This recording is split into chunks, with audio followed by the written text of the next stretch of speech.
So it appears that y'all favorite traveling colonizer Kyles and Karens tried to bring that gentrifier spirit into St. Lucia, and the people were not having it. Apparently, the colonizers bought a hotel in St. Lucia, but put a sign up that said private property, no trespassing. So this is what the people did.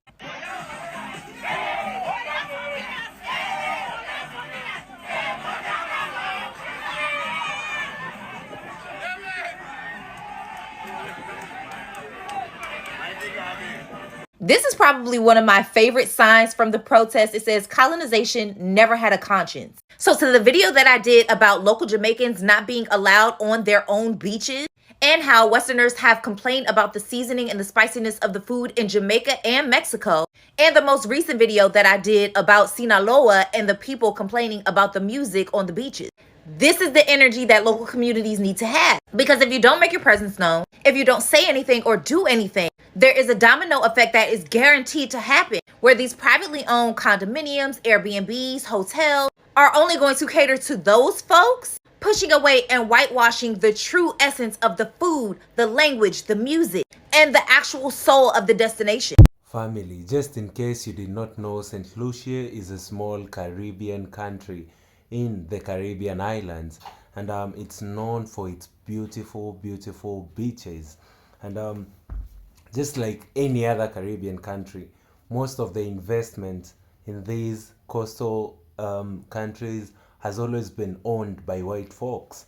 So many a times there's this behavior in the Caribbean region where foreigners come and build Airbnbs, they build nice hotels along the beachfront, and some of these people deny the locals access to these beaches. And at times it's not good, because you cannot come to my country and dictate me how I do my things in my country. You cannot tell me that I cannot access a beach in a country where I was born. This all does not make sense. So it has been something common in St. Lucia beaches, and the white folks built a hotel and told people that, you know what, you cannot access the beach, do not trespass, these are private property.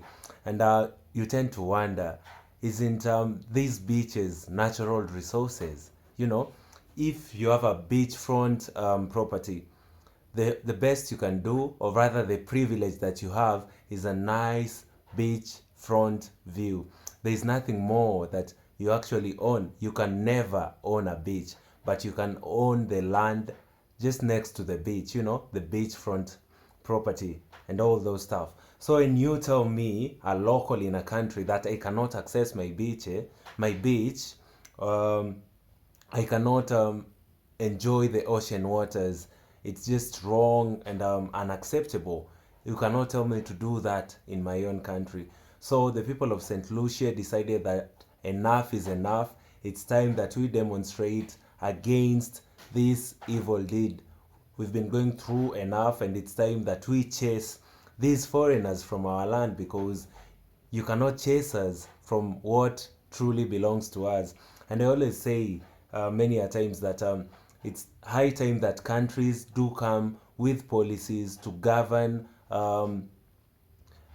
foreigners.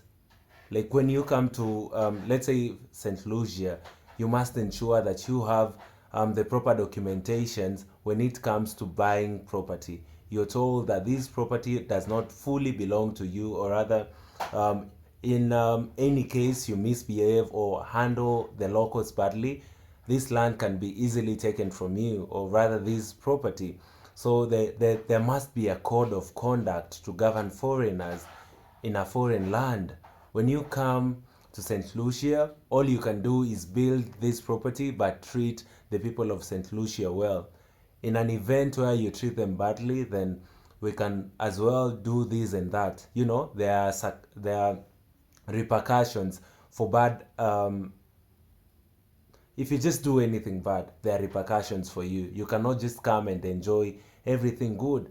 So I think having such policies would help people in future. So these guys went on to demonstrate and tried to fight for what truly belongs to them. And some of these foreigners were chased away. Let us watch this other video and then come back before we end this video. So the people of St. Lucian's are protesting because white people are moving there, buying a property.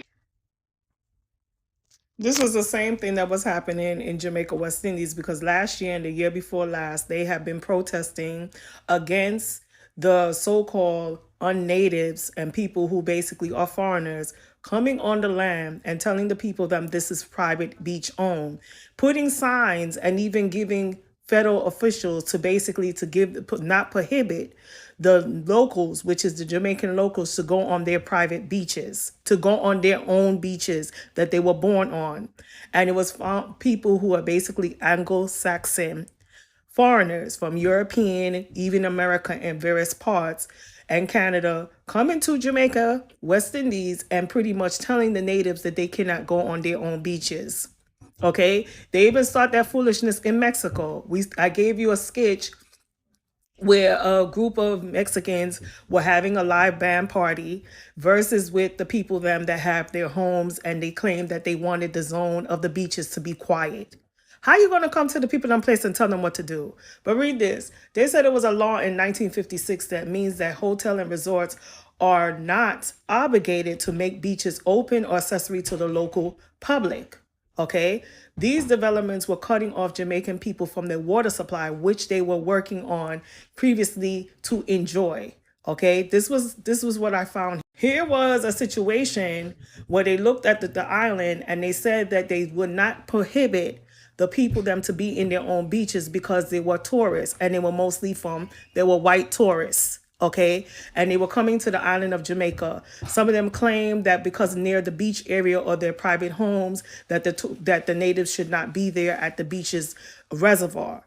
My thing is, it is not yours. You only paid for a land.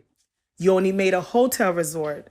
Which law is going to allow the people them not to restrict their own people to be on their beaches? So Ziggy Marley in 2023 of April saying that he should decolonize Jamaican beaches. And he came with a campaign with him and his sister to go against the people them not to colonize the people them areas of beaches, because that's their part of livelihood and also their tourism as well.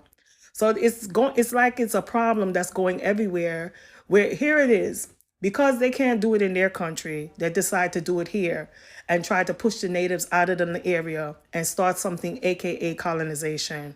Family, you heard from the lady. This is not happening in St. Lucia alone. This is also happening in Jamaica. And I think it's also happening in any other country that has nice coastal beaches. Most of these investors do want to build their hotels and any other establishment along the beach, and they do want to own the whole area. You cannot tell anyone in any country that the beach does not belong to them. That is just unacceptable. You also heard from the lady that Jamaicans are really trying to decolonize their beaches because the white people are using these beaches to colonize them. This is actually the modern day colonization, where you're told that you cannot access certain things. You're told that these are private property. How do you mean that this property is private? How do you even mention a beach to be a property of yours? There is nothing like that. That does not make any sense. The last time I checked, a beach is a natural resource and nobody owns a beach. You know, you can only say that this beach is in the borders of my country. The same way you cannot wake up and say that I own a mountain, you know.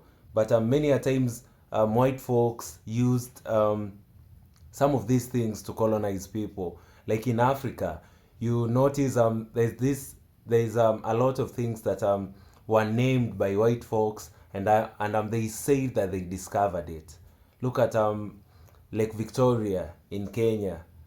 A guy called Victoria landed in the shores, docked in the shores of Lake Victoria, and they just say that they discovered it and named the lake after themselves. You know, all these things does not make sense. So we cannot allow these to happen in our lands. We cannot allow white folks to come to our lands and take over, man. It's high time that these colonization through our beaches ends, and it is just unacceptable. And I was so happy when I heard that the people of St. Lucia took it to the streets to demonstrate and try to fight for their rights, because sometimes our government fail us. They tend not to discuss issues that do affect us, their citizens. So I was so happy seeing the people of St. Lucia take it to the streets and claim what is rightfully theirs. Let us watch this last video, then we come back, give this video a critical analysis before we do end it. I don't think people truly understand just how no nonsense St. Lucians are. Them people ain't got in the head. And I say this with having St. Lucian and Bajan parents and Lucian grandparents. I grew up in a Lucian household in the VI. I know firsthand they ain't got in the head. And by that, I mean they don't stand for nonsense. They don't do the play. They don't take things lying down. They are the definition of could be wrong and strong. And if they right, even worse. So when colonizers thought that they could go on their beachfront property and put up sign, they lucky them Lucians haven't burned the place down, eh? And Crucians are the same way. People have tried that here in this territory. And same thing has happened. People have shown up, throwing party, taking down sign, having a grand old time on the beach. But because where have private beach? Private nature? Excuse me? You cannot come from ancestors who took people from their land, brought them to lands that already had people living on it, killed the indigenous people or enslaved the indigenous people. Then when they had an uprising and slaughtered you all till they finally got their freedom and independence, now, years later, you want to come from where you come back to their land that you stole the people from to bring and put up things and shove them out? Y'all head ain't good. But the people of St. Lucia are showing others, especially other Caribbean islands that allow colonizers to come from where they come from and do that nonsense, are showing them that there's power in numbers. And while yes, some governments, don't get me started, can be corrupt, the people are the ones who can make change. So don't ever think your voice is not enough. Don't ever think your actions are not enough. There is power in numbers, honey. The lady just mentioned whatever I said earlier. There is power when people come together. There is power with numbers. You know, your government may fail you, but when you come out and say, we want what is truly ours, they will listen to your needs. They will listen to what you want. Look at what is happening in Kenya right now. A whole generation of Gen Zs are coming out and saying, no, you all have been mistreating us. We want change. We want to see change from the systems. We elected you in these seats so that you all may serve us. The same way the people of St. Lucia just came up and said, you know, enough is enough. We want our beaches back. We want to chase you outside of our country, and we want to claim what is rightfully ours. And at the end of the day, they actually got what they truly deserve. Most of these people were chased away out of their land, and they are finally free. You cannot use modern ways to colonize black folks in their own land. These folks went through a lot to gain their independence. Their forefathers were slaves. They were tortured, and it's all about our sad history. So seeing people come back in this day and time and try to colonize you in your own country, it is just unacceptable. There is nowhere that individuals, persons own a beach. You could own a whole island, because there's some rich tycoons who buy a whole island and just make them a private property. But you can never, man. You can never own public spaces. You can never own a beach. So that is just unacceptable, and I am so happy that black folks in St. Lucia came out in large numbers to defend what is rightful theirs. So guys, thank you so much for watching this video. kindly do consider subscribing to my channel for amazing black stories in Africa and in the diaspora. Thank you guys. See you all in the next video. And remember, kindly subscribe to this channel, man. We just hit 10k subscribers and I am so grateful, guys. See you all in my next video. Goodbye for now.